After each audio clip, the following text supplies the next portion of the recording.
it should be recording. Testing 1, 2, good. Okay. Right, so just to cover what I did there, I right-clicked, selected Blueprint class, and I created an actor. The next thing I'm going to do is make sure I spelt checkpoint correctly.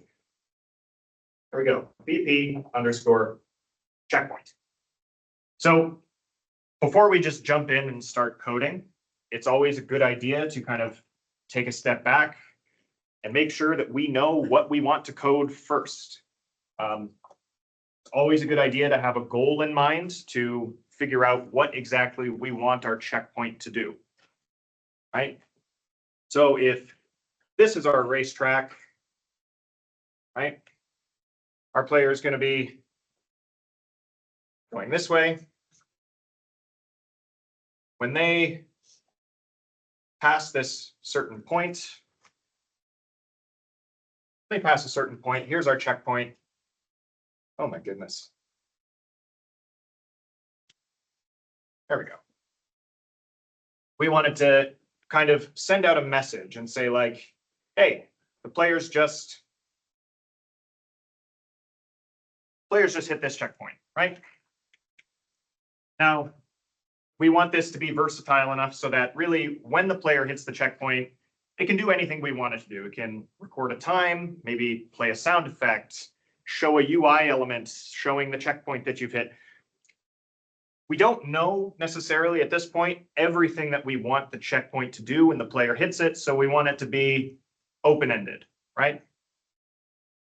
And we could have a couple of checkpoints on our lap. Let's say we have 3 checkpoints. Then we have a starting line, right?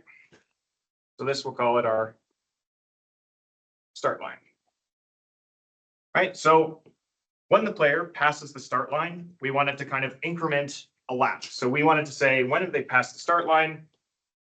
We have this event, lap complete, right? Lap complete. But we don't necessarily want the lap to be complete the first time the player passes the starting line, right? Because if they're going to start just behind the starting line, and they drive past the starting line, well, now they've completed a lap of the race and they've only moved this far, right? So we need some way for our starting line to say, hey, have we passed all of the checkpoints that are necessary to complete a lap before we call this? So there needs to be a condition here, right? So we need to kind of add a breakpoint here and say, if lap is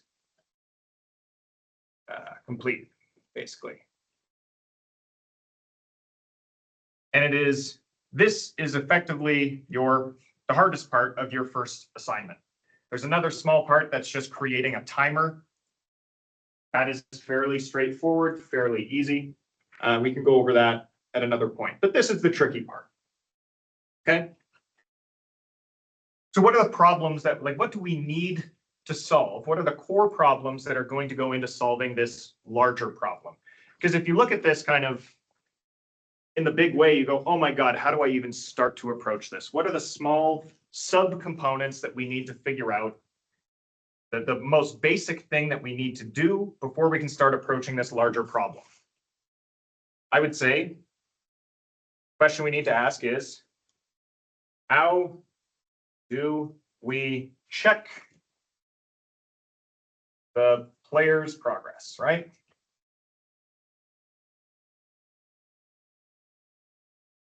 Okay.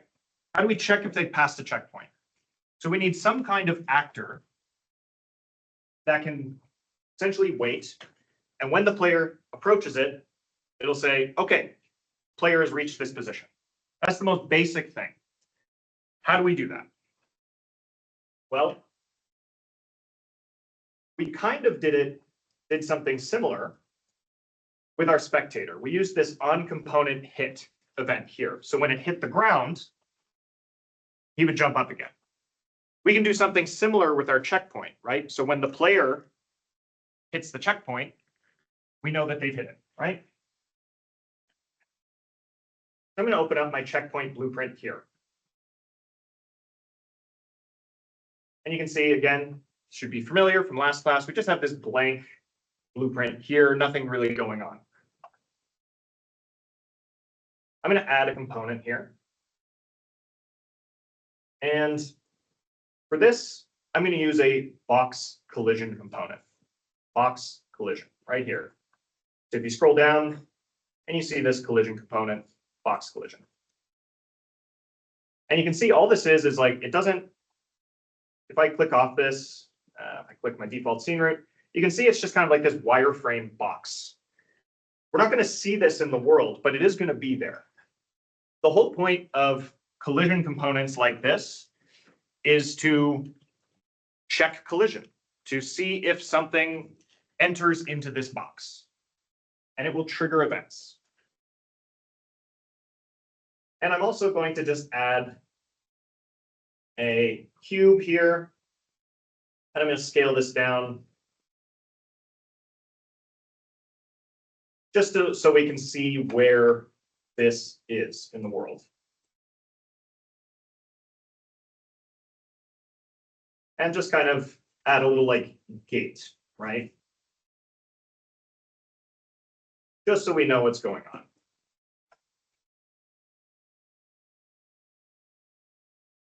And to do that, I just created a cube, copied and pasted it a couple of times, and scaled it into these beams. This is not beautiful. If I were doing this for a job, I'd be much more careful, but this is it. And you can see they're all children of this box component. That way I just know that wherever these cubes are, the box will be as well. And then we can scale up this box. We can either just go in here and scale it, or we can actually just set the actual size of the box here on the right-hand side for box extent. I find this is just a little easier to get the exact size that I want. There we go. There's my checkpoint, kind of bones of what I need. I have some meshes so I can actually see it. And I have this box collision component to collide with the player. And if I drag this into the scene,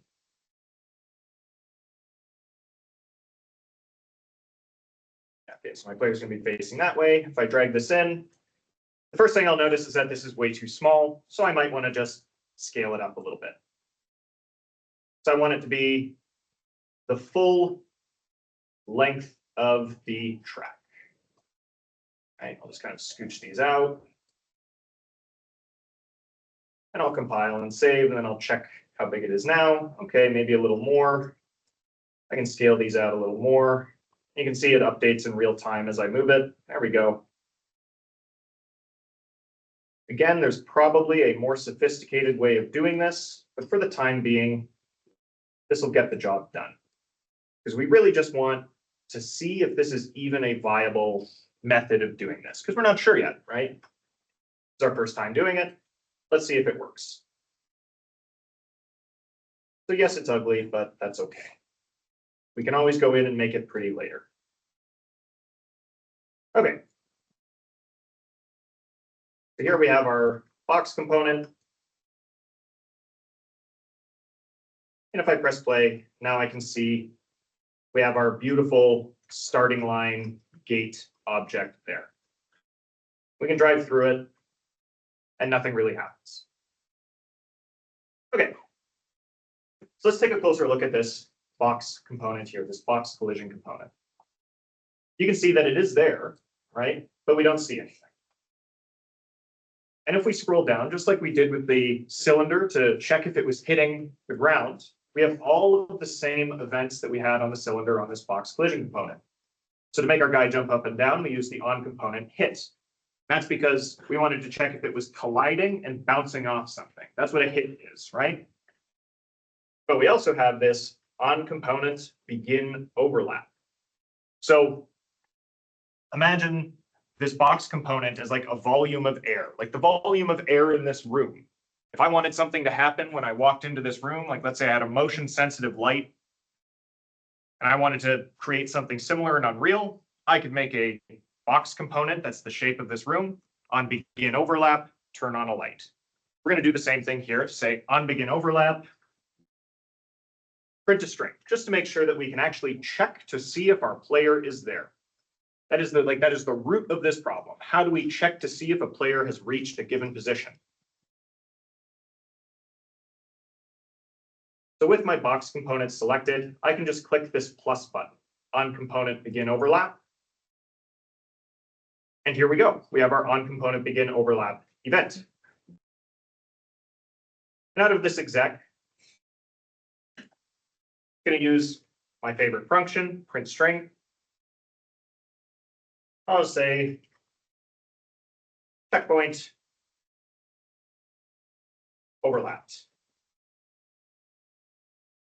Right. So now when we drive through this, we should get this message to the string saying that we've overlapped with our checkpoint.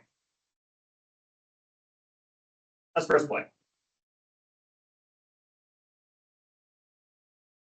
There we go. We've overlapped it. Perfect. You can see that it called twice.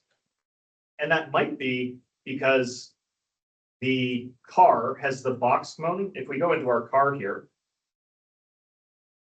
you can see it actually has this cube and a box collision component. Right? So the cube is just what we see, but the actual thing that's handling collision is the box collision. So it might just be triggering for both of these things. It's fine, ultimately. We at least know that we can check our player's position. Right? Voila. So we've kind of solved the first problem.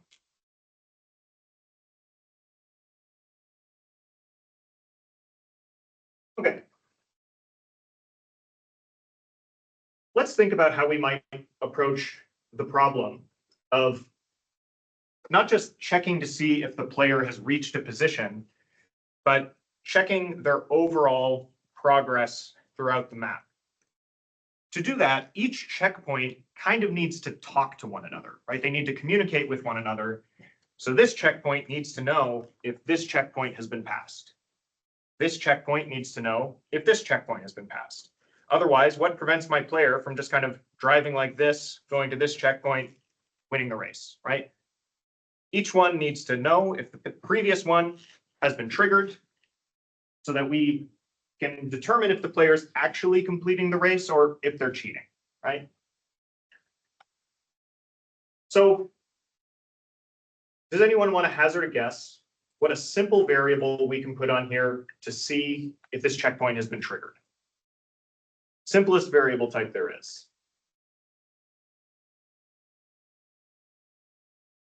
Boolean, yes. We can so like B checkpoint triggered, right? The default is false. And when we begin overlap, we could either come in here and we could just come in and set it to true.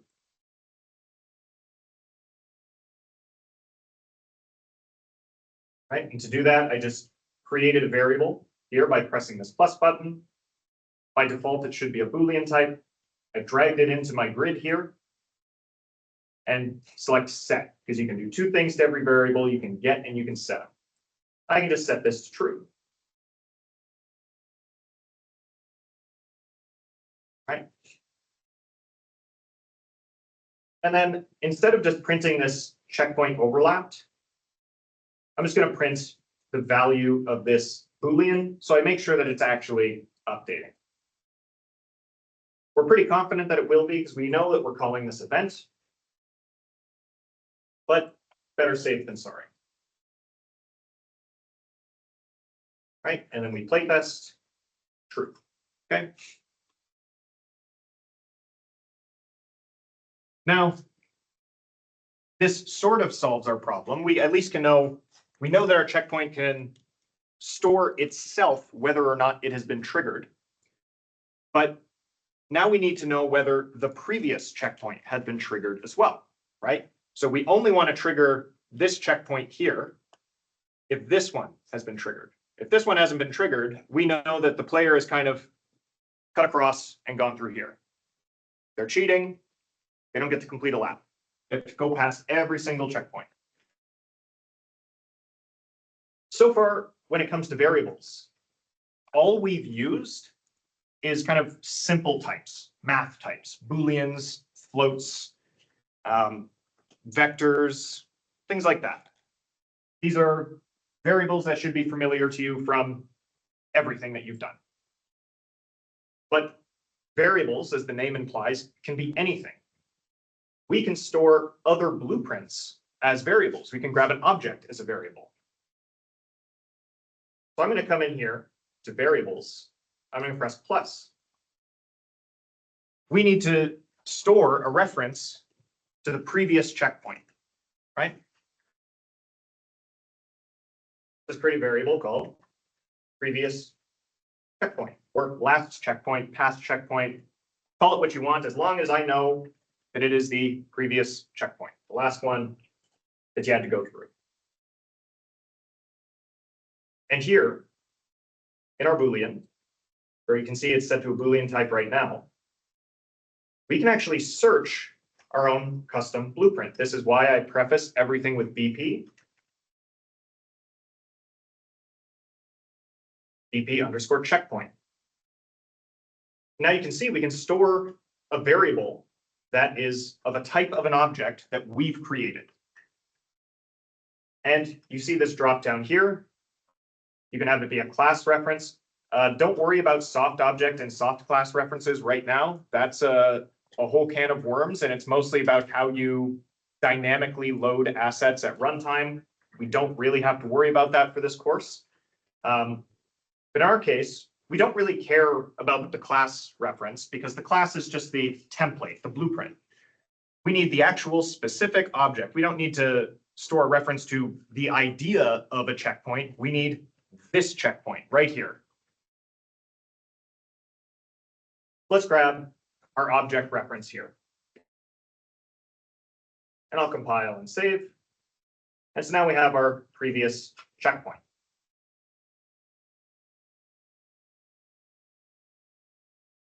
And then I'm going to duplicate this checkpoint and just move it down a little ways here. So now we have 2 checkpoints in our lab.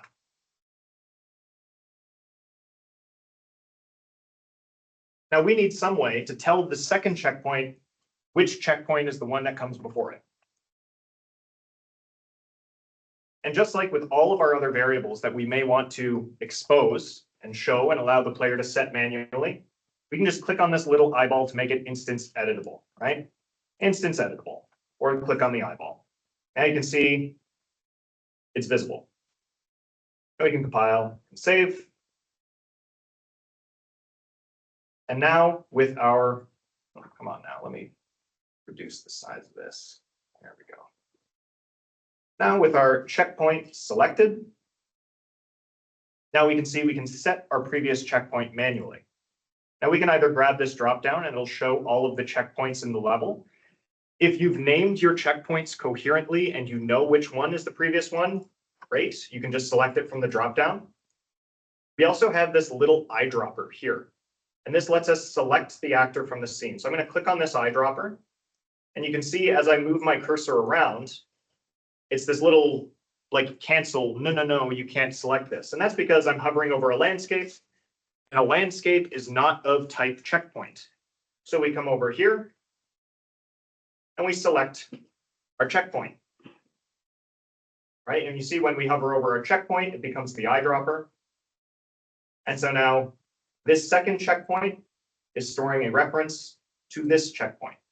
This is the simplest and I'd call it the hackiest way of getting blueprints to communicate with one another. Is you just get a reference to one blueprint or get a reference, to another object and store it as a variable. That's the easiest way for one blueprint to access information from another blueprint. Okay. So now we need to add some kind of thing here because we don't want to trigger unless the previous checkpoint has been triggered. So I'm going to grab my previous checkpoint, and I'm going to drag it in here, and I'm going to get it. And we can drag off of here. And just like in a programming language, like if you said like checkpoint dot whatever, you can get a parameter, you can get some property from that object. We can do the same thing here. and just say get checkpoint triggered, right? So this would be like previous checkpoint dot checkpoint, something like that, if you were to write that in code. Or realistically with C++, it would be like that, if you're grabbing it from a pointer. Okay. And just like we did with our jumping guy, where we only wanted him to jump on collision after he had already done his first jump, we can do an if statement. So dragging off of this, we can say if, and it'll take us to this flow control node called a branch. And if condition is true, execution goes to true, otherwise it goes to false. I believe the shortcut for this is if you hold B and you click, it'll just like create an if statement. This is just because the flow control, you typically use them a lot, so there's shortcuts for creating them. So B and click creates an if statement, or you can right click, press if, and enter. Okay, so here we have our branch. And if this condition is true, we're going to set this checkpoint triggered to true. I'm going to tell you right now, this probably is not going to work. Right, so I'm going to press play, probably actually going to get an error. Right, I drive through that one, I drove through that one, and we noticed we didn't get our message, we didn't get our log. If I press exit, we're going to get an error message. Right, accessed none trying to read property previous checkpoint. Accessed none. And we can click on the specific thing that's given us a hard time, and it'll take us to the error. So if we go to this branch, okay. So accessed none. And this is because on our first checkpoint, we haven't set this variable, right? It's basically saying, hey, there's supposed to be a reference to an object here. We're not referencing an object. If we select our first checkpoint, you can see there's no previous checkpoint because it's our first checkpoint, right? This is something you should get in the habit of doing with every programming language, is just doing like a validity check, a reference check. Often in programming languages, you'll see like if brackets, and then you'll have a variable in there.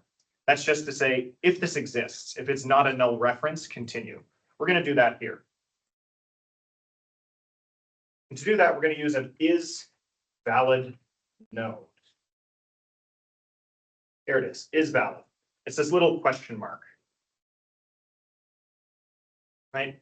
Is valid. Unfortunately, I'm not sure if there is a shortcut for this one, and there's a lot of different validity checks.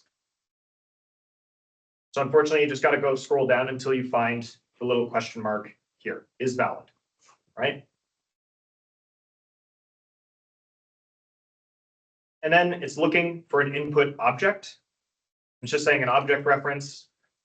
And because our previous checkpoint is an object, we can just plug that in. And then we can go in and plug this into our line here. So all this is saying is if we've actually set the previous checkpoint, if it exists, if we have one, then check to see if the checkpoint is triggered. If we don't, we can just go ahead and trigger the checkpoint for now, which is basically saying this checkpoint doesn't have a prerequisite. It's fine. Just trigger it if there's nothing set, right? File and save. So if I were to write this again in code, I would say if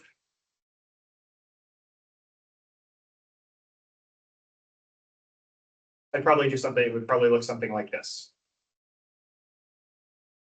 Right? If previous checkpoint, continue. If not, exit out of here. So now if we drive through, we have our two checkpoints.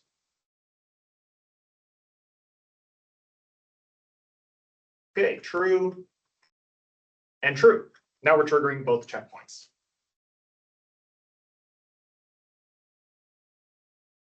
Okay. We can just move these around and maybe make them a little further apart, but just for testing, I like putting them right next to one another, just so we can make sure that everything is working. Does anybody have any questions about what we've done so far? Right? We created a blueprint. We added some components. This should all be familiar from last class. We've explored a new component, the box collision. We did the same thing we did last class with this event here. We've grabbed our collision. We check when something is overlapping it. And we grabbed a reference to our previous checkpoint by exposing our checkpoint as a variable. Okay. Now, this is also a bit of a problem. Let's imagine we have other things moving around in our level. For example, we have our spectators jumping around. Let's say for whatever reason, it gets bumped out of position and your spectator overlaps with your checkpoint and triggers your checkpoint, right? We have a problem. We don't just want anything and everything triggering our checkpoint. We only want our cart to trigger our checkpoint. We only care if the player has passed it. So this is where these event signatures come in. This is probably familiar to you from any kind of like web development stuff you've done. You might have a callback that's like on user login, and then that function will provide a whole bunch of information like that, maybe the username, if they have a token associated with them or something. And then you can then grab that information and do whatever you want with it for whatever purposes, for whatever website you're building. Well, it's the same thing here. When we overlap with something, this signature provides a whole bunch of information about what we've overlapped with. So we have the overlapped component, the other actor. Just to show you how this works, I'm going to grab the other actor and say get name, the get object name, and then we're going to add a print string in here. All right, so just going over, drag off this, release. We get our menu, say get name, and we can find all of our utilities here at the bottom. And I just dropped another print string in. I'll just add this into our order of execution here. We're going to print the name of the object that overlaps with it. If I press play, it should print BP underscore cart underscore C underscore 0.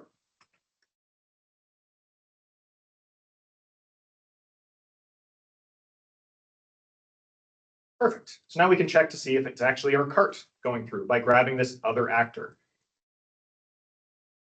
So in terms of how we actually verify, because now we need kind of like an if statement, a condition to say, well, if it's actually a cart, we could do this in a really hacky way. Now we know the name of our object. We could say, well, if get object name is equal to BP underscore cart underscore 0 or underscore C underscore 0, then proceed. I am not absolutely confident that our cart will always have that name, because that name is just generated in the background by Unreal Engine. I don't have control over it, so I don't really trust that. Is everybody familiar what casting is, right? This is something that probably used in all kinds of different programming languages, right?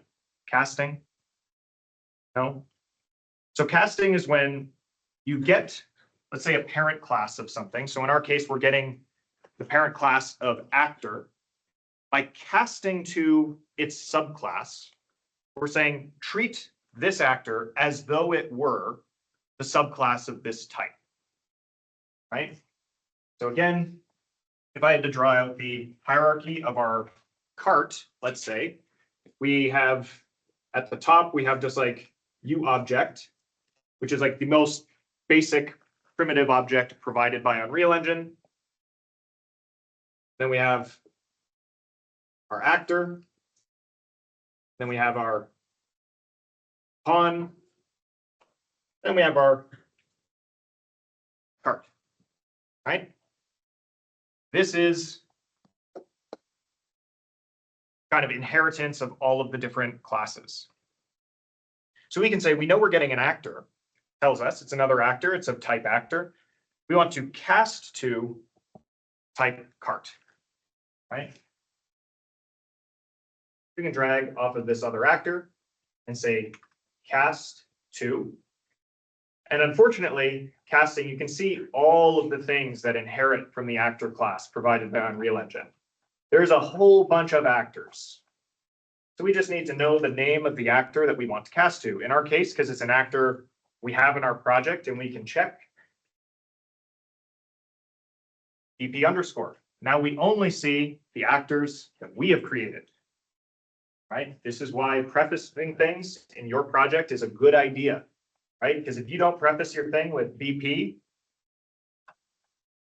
like, sure, you might know the name of it. You might then go like, oh man, where is it? Okay, I got to go to my content drawer. Which folder did I save it in again? Oh, is it in this one? No. Just preface it with BP and you'll be able to see all the actors you created. BP underscore cart. Here it is. There's our cart. And you'll see that it's done two things. We have kind of three outputs here. We have this first one, which is blank, and the second one that says cast failed, right? Which basically means we've tried to cast. We've said treat this other actor as a cart. Cast failed means it's not a cart. We failed to cast to this object. We've checked. It's not a cart. We can't do anything. So we're thinking logically, if this one is cast failed, then the top one is probably cast successful. And then we also have then a reference to the object that is our player. So if this cast is successful, then we want to continue. This is the other way that you can communicate between blueprints. And we're kind of going in order from the least sophisticated ways to communicate to the more sophisticated ways of communication. Does everybody here understand what coupling is in code? Yeah, you know coupling? Does somebody want to tell me what it means when code is coupled? Want to take a hazard guess? It's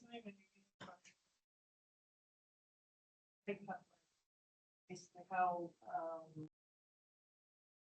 it's like if you're making references to functions or classes, to objects or classes, instead you're using the most like specific reference. You can't use it, or it's not very useful for other things. So don't have type coupling. You do all sorts of other. 100%.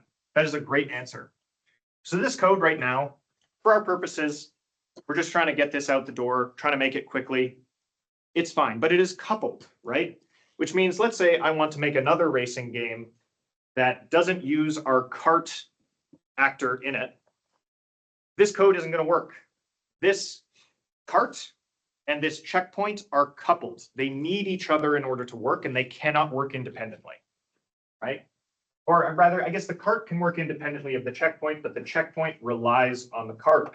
And if we go in and make changes to this cart, say we replace it with another blueprint class, it might not work. For our purposes now, this is probably fine, but this is something to be aware of as you're coding in general. When you create tightly coupled code, it adds points of failure, right? Again, let's say if we dragged off of this and called a specific function off of this cart, and then we delete that function later, our game crashes. That's no good. And then we got to go in and we got to find, okay, where are we casting to this? Where did we call the function? Did we just rename the function? Did we delete it? If we deleted it, what was the function doing? You can see it just kind of creates a laundry list of problems.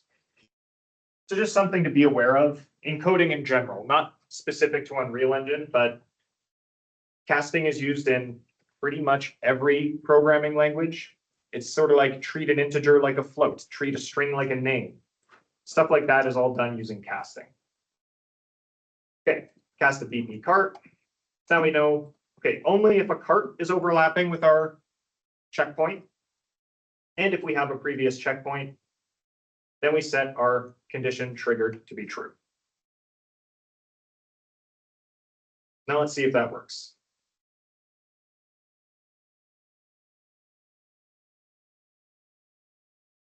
True, true. True, true. So it's triggering twice. Again, probably from the two components that it can overlap with on our card. Yes. So I just wondered in regards to casting, like, what is there, must be a way to create either an interface or a, kind of like a, let's say super class or something before you create your, let's say you made a super class for all checkpoints, but then you had subclasses for certain ones or a super class for all characters. And then we can make subclasses for them, like, is there an easy Yeah. way to? Absolutely, yeah. Like, so again, our cart is a subclass of type pawn, so we could just say, well, only if a pawn does it. That would be one way of doing it.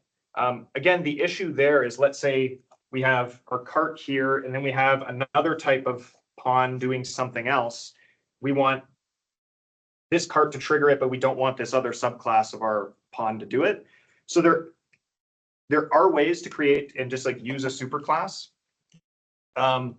And yes, you can also create interfaces in Unreal Engine as well. We'll probably do that. There's a lot of people in a lot of sections that have like boost pads in their track that they want to add. When we go ahead and do that, maybe next class we can do boost pads because there's a lot of people who want them.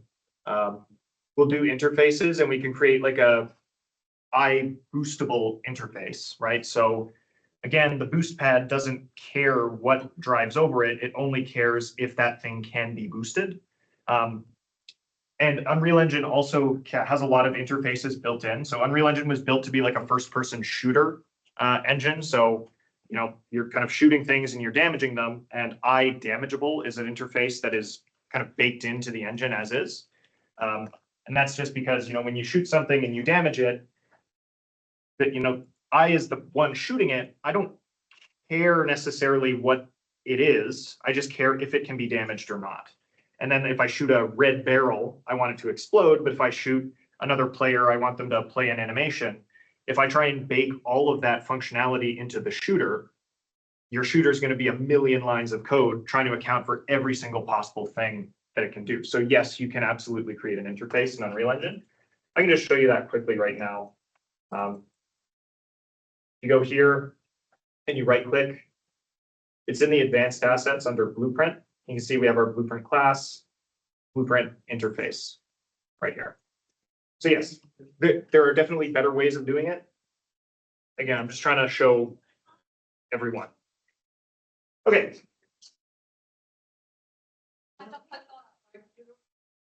I think it would be nice if we could see visually which blueprints were connected to each other.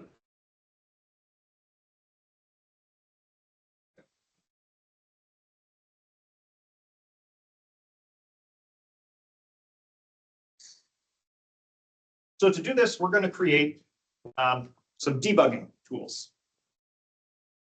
Always a good idea to add a few debugging tools just to visualize what you're doing.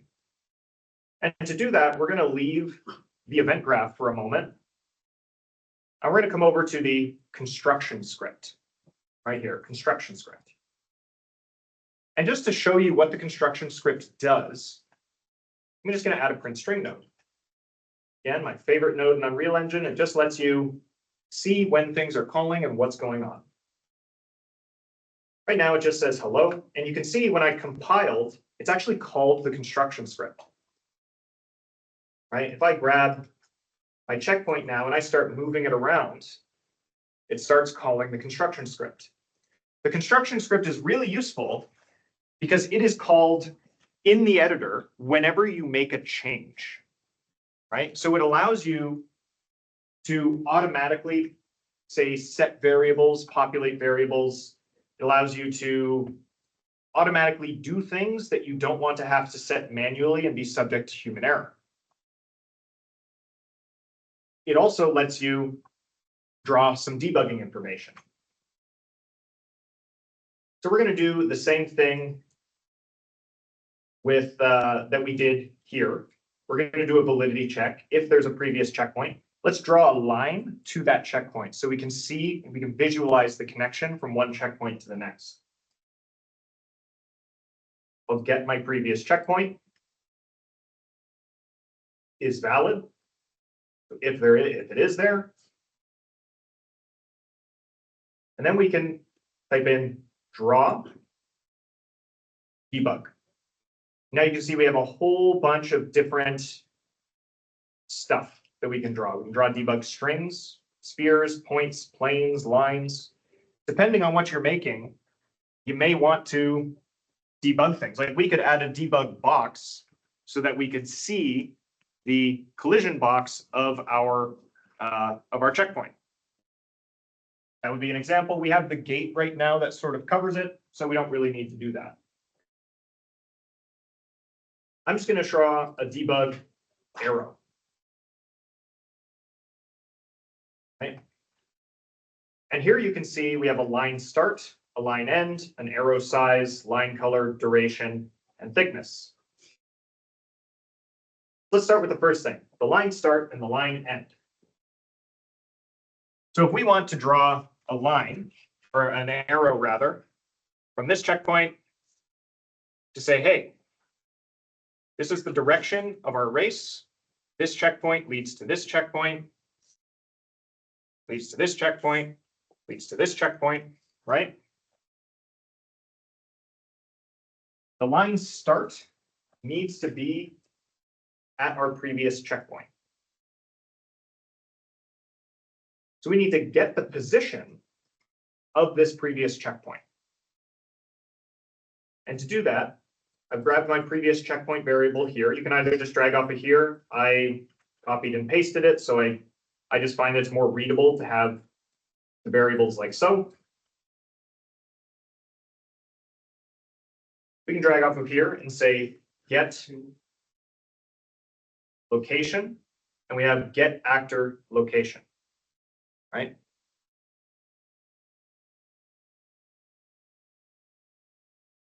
And if you hover over this, it'll tell you what it does. It says returns the location of the root component of this actor. So in our case, that would be the default scene root of our actor. I'm going to plug that into line start. And where do we want the line to end, right? We're drawing an arrow from the previous checkpoint to this checkpoint. So we can again right click and say get actor location. And you can see it is the same function, but instead of the target being the previous checkpoint, it's very nice to us and automatically sets the target to self. Okay. We can compile and save, and we'll see if it worked.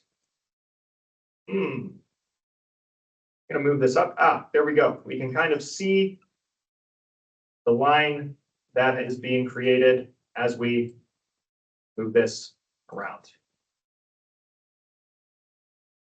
It would be nice, I think, if it just kind of stayed permanently, right? Because right now you move it, it lasts for 0 seconds and then it disappears. That's not very nice. Doesn't really do what we want it to do. So we can come here to the duration. Sometimes, and I'm not sure actually, because usually I've just set this to like 999,000 seconds, so it lasts forever and it never goes away, because my work sessions just never last that long. Sometimes if you just set it to -1, it'll last forever. Let's see if that works here. I'm not sure if it'll work. No, okay, so it doesn't work. So I'm just going to set this to like a stupid high number.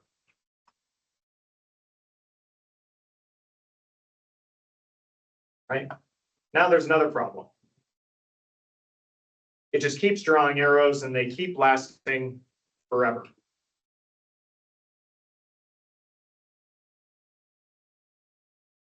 Right?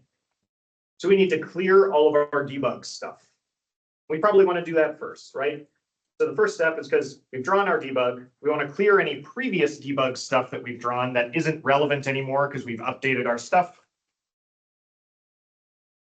Go in here and say, I believe clear debug. Draw debug, flush persistent debug lines. That's what it's called. You can see just by typing in debug, I see all of the debug related functions here. flush persistent debug lines. Now if I compile and save, now we have this nice line that draws from one section to the other. And it just stays there. So as we move this around, we can always see the connection to the other checkpoint that it's referencing. And it might be nice to set the arrow size. We'll set the line's thickness to like, I don't know, 15 centimeters. We'll set the arrow size to 30 centimeters, and we'll make it bright red so that we can see it better. And we can compile and save. There we go. I would not mind if that arrow was even a little bit bigger. Let's just set this arrow size to like a meter. Let's see if that works. And now you can see we start to get, well, hopefully more of an arrow. Gonna do one more time. I'm gonna set this like 10,000. See what happens.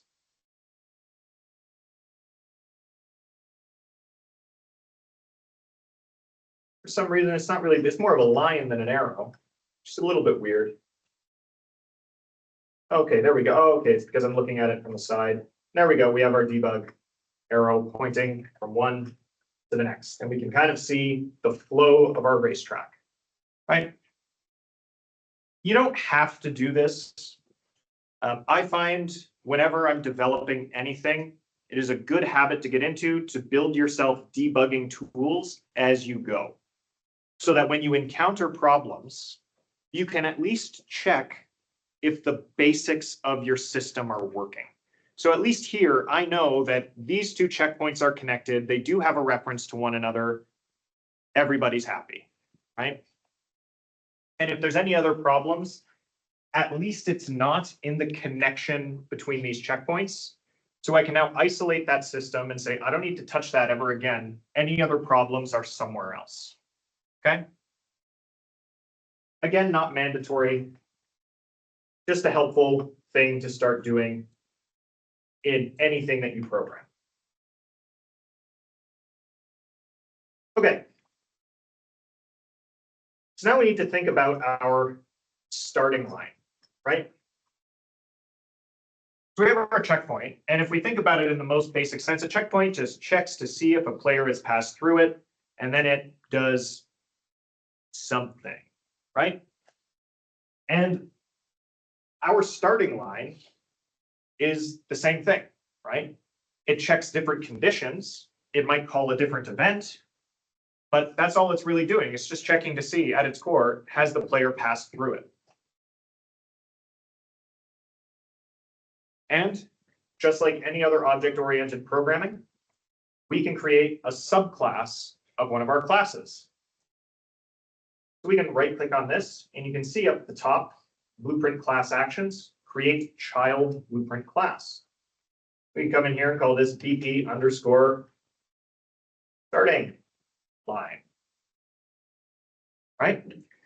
Because our starting line really functionally works the same, right? It just needs to know if this one has been passed, and this one, because it's checked if this one has been passed, and because this one is checked if this one has been passed. If we're reaching our starting line and this one's been triggered, we know that all of the checkpoints have been passed.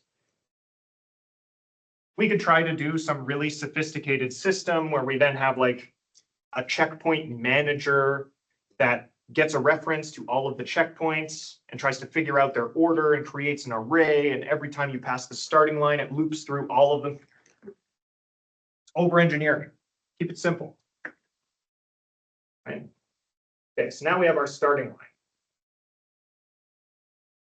And so what our starting line is supposed to do is really when we pass it, we kind of want to do two things. We want to increment our lap to say, hey, we've gone from completing 0 laps to having completed 1 lap.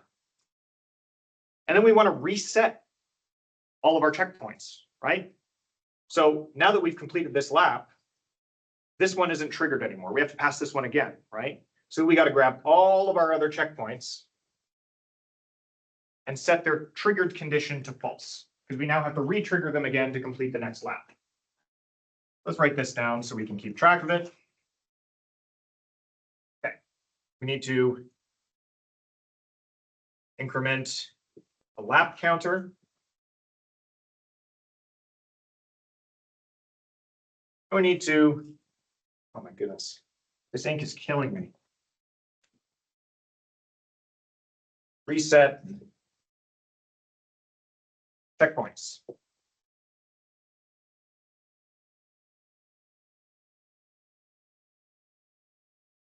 Okay. So if I go into my starting line, you can see my event graph is actually a little bit different, right?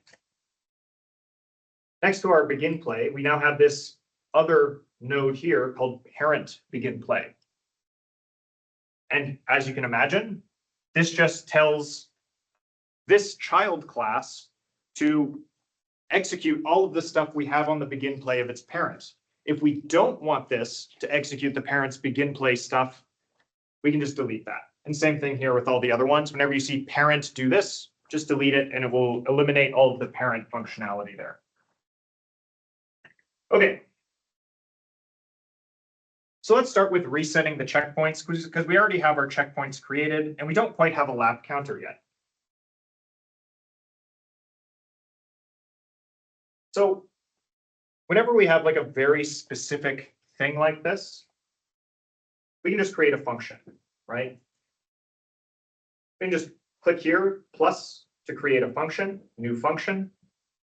We'll call this reset checkpoints, right? Reset checkpoints. And let's just do some pseudocode here. I'm just going to press C to create a comment to allow me to put in some text. So we need to get all checkpoints.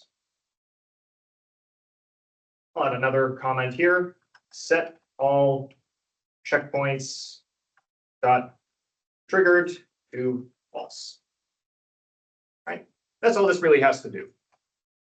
Let's try and solve this first problem. Get all checkpoints. I'm just going to drag off of here. I've got my search bar here, and I'm just going to say get all. And now you can see here, we have a couple of different ways of getting all of something in our level. We can get all actors of class with tag. We can get all actors with interface, get all actors with tag. You can say get all actors of class. We know that our class is our BP checkpoint class. So we can go down here, BP underscore checkpoint. And you can see it returns this array of actors. It's array, right? If we go back to our spectator, we used an array in there as well. We have an array of messages. You should all be familiar with arrays at this point, having been in a software development program. Just like in every other language, we can loop through this array. We're going to show you how to do a loop in Unreal Engine. We have two ways we could do it. We could either do a for loop, right? So with for loop, this should be familiar. You have your first index. So like I is equal to 0, I is less than whatever this amount, I plus plus, right? So we could do this and we could say get the length of this actor or get the length of this array, right? And subtract 1. Maybe got to remember my logic here because I don't usually do it this way, right? And then we have our loop body here, right? So this is the body of the loop. So each time we go through, so let's say there's 10 checkpoints in our level, whatever we put here will be triggered 10 times. And then we can get the index of our loop. This is the complicated way of doing it. I'll show you the easy way as well. Because then what we would do is we'd have to come up here and say, get a copy, plug in our index, and then that's the reference to our checkpoint, right? Okay, this is the complicated way. I'm going to show you the easy way. You can also do a for each loop. So pretty sure that they have this in C#. You go like for var x in x array. Might use this colon, something like this. I don't remember the exact C# syntax, but you'll have something like this, right? For x in x array. And then as you're going through the loop, you can do stuff with x and it will operate on that member of the array. You can do the same thing here with a for each loop, right? You can see this one takes an array of inputs. And it's this gray saying, well, we don't know what type of thing we're passing in an array of. So let's pass in an array of actors. We'll connect this into the exec, and then our loop body. Let's just put in our print string and say hello.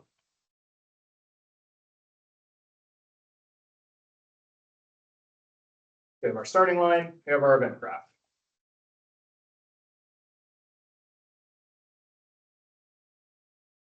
So here we have our on component begin overlap again. We can drag it, we can click on this again. Now, we do have a bit of a problem in that we could try and say, we could right click on this and try and find maybe a way to call the parent function. That might be a bit tricky. Get parent, set parent. Because right now we still kind of want this to have all of this functionality that all of this logic that we put in here, right? Want it to cast to the cart, want to check if it has a valid previous checkpoint. Although we might not want to set triggered to true, right? We can create custom events that we can then override. Because we want to create a custom event that says like checkpoint passed, let's say, that we can have certain functionality that we like here on our BP checkpoint, and certain functionality that we want on our like a function that we can override basically for our starting line.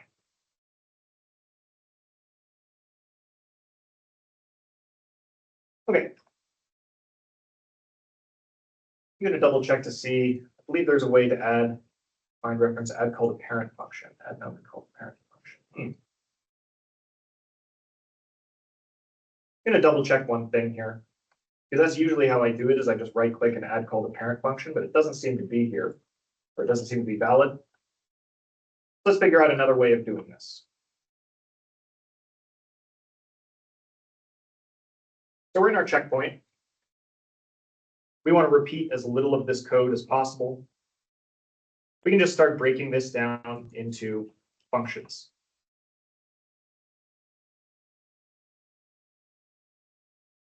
Here, make this a little bigger for myself so I can see what I'm doing.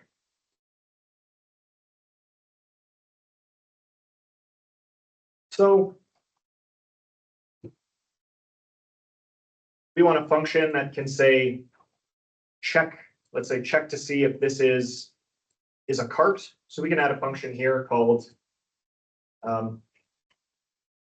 like is actor cart, even a question mark here. And we can go into our, we can say here, and we'll just add a comment. Say is actor cart. This makes it a little easier because we can even just return a Boolean if we want.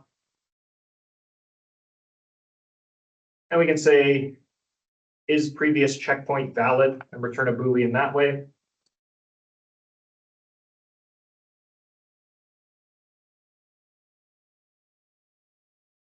And this will also help clean up our graph so that we don't have so much gunk in our main graph. We can just start breaking this out into functions, and we can say trigger checkpoint. Yeah, that's probably fine. It's self-explanatory enough of just setting the checkpoint. Let's go into our isActorCart function. And we need an input for this function, right? So we need to check to see if the actor is the cart.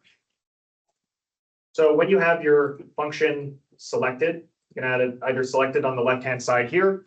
If you double click on this, it'll take you into your like function graph where you have all the same things that you're blueprint graph has, but now you can see we have this purple thing. And this is just your function. Is actor cart. We can add an actor input. And then we can just do our cast here.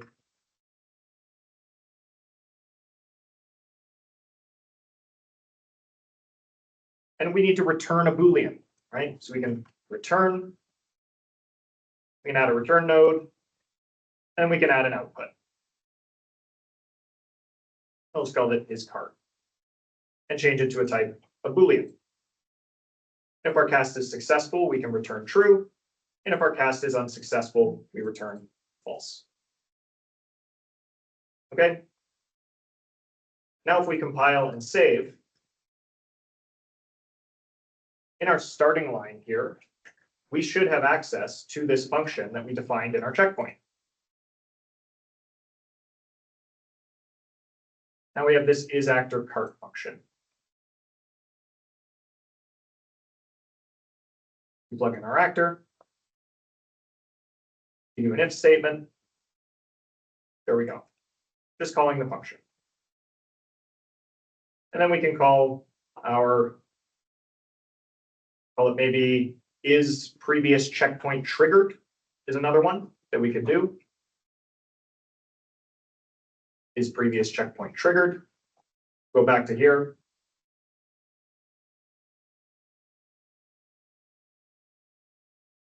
See what I'm doing? I'm just kind of like, we've prototyped this out. We've made it simple.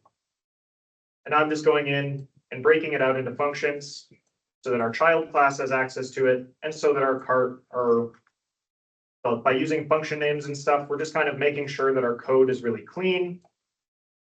It's really readable. And we can go from there. How much time do we have left? 15 minutes.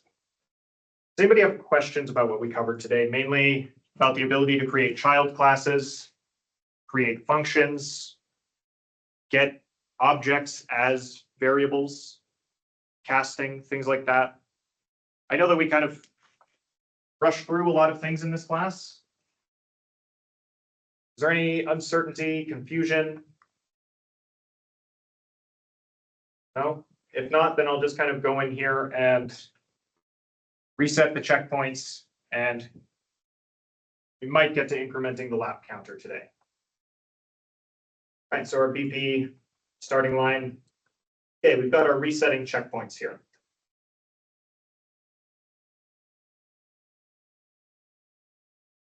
So for each of these array elements, for all of the checkpoints in our level, we can just drag off of here and say set what did we call our variable here? B checkpoint triggered, set checkpoint triggered to false. And for our loop body, we can just do that, right? This will reset all of our checkpoints and effectively make it so our lap hasn't been done yet.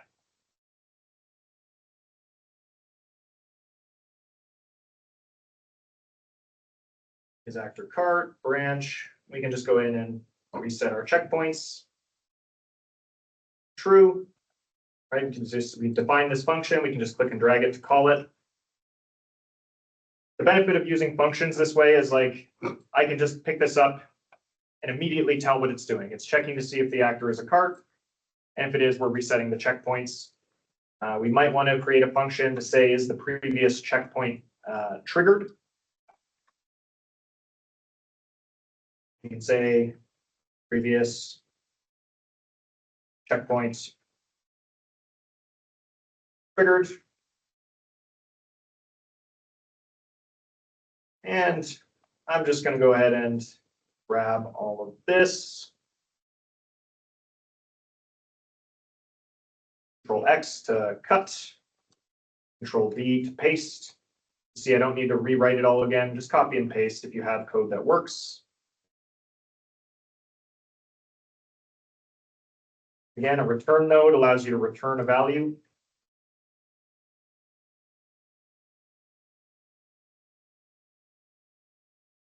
And we want an output of a Boolean that says what? previous checkpoints triggered.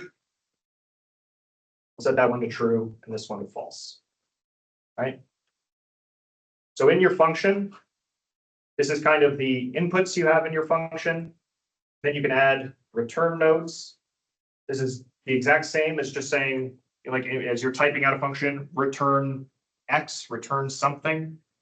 You have return nodes in your functions, and you can return as many things as you want just by adding more stuff to the output array.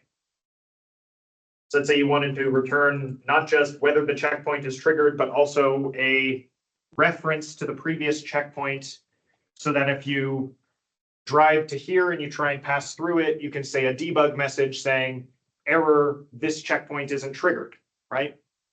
You can include that in your output list. Right, stuff like that. Mostly just for like debugging and error messages, that kind of stuff is useful. I'm just going to Control S to save. I can go back to my event graph. And I can say previous checkpoint triggered. And call that. Add an if statement. And if the previous checkpoint is triggered, we can do checkpoint set trigger to true and print a string for true. I'm just going to get rid of that print string because we do know, well, now that I've broken this down into functions, I probably want to debug it, so I'll leave that print string in there for now.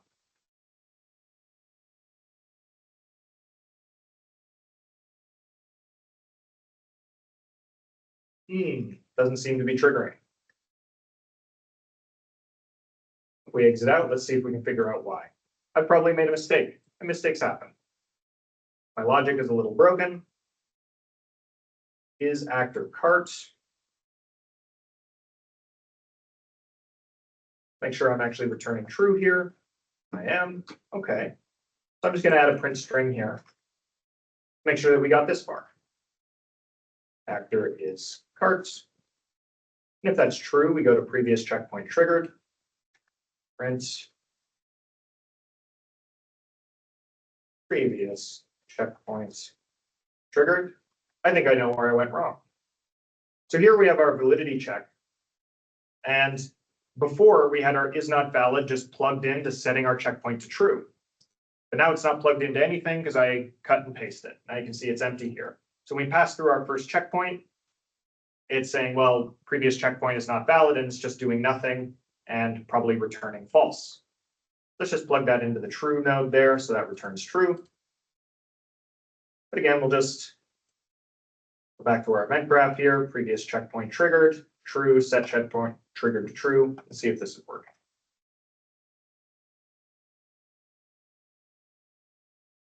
There we go.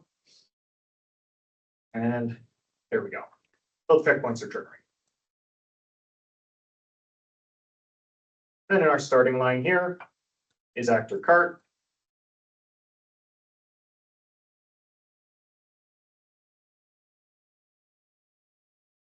Previous checkpoint triggered. And then instead of setting the triggered value on this one, which we don't necessarily care about because our first checkpoint doesn't require anything to be checked before it. We don't have to mess with any of that. We just need to reset the checkpoint. I'll add some pseudocode here for increment lap counter.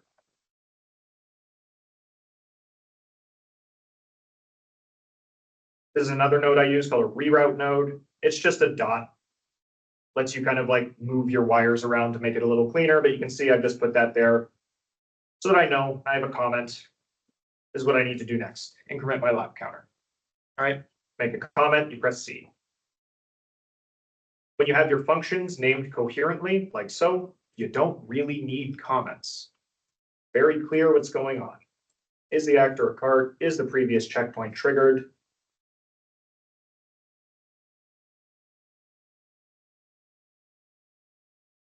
If so, reset the checkpoints, and we're going to increment our lap counter.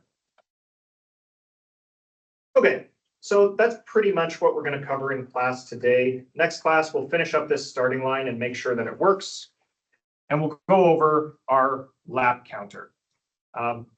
This is a little bit tricky because everything else that we've dealt with so far has had a position in space, right? We've just been dealing with the actor class so far.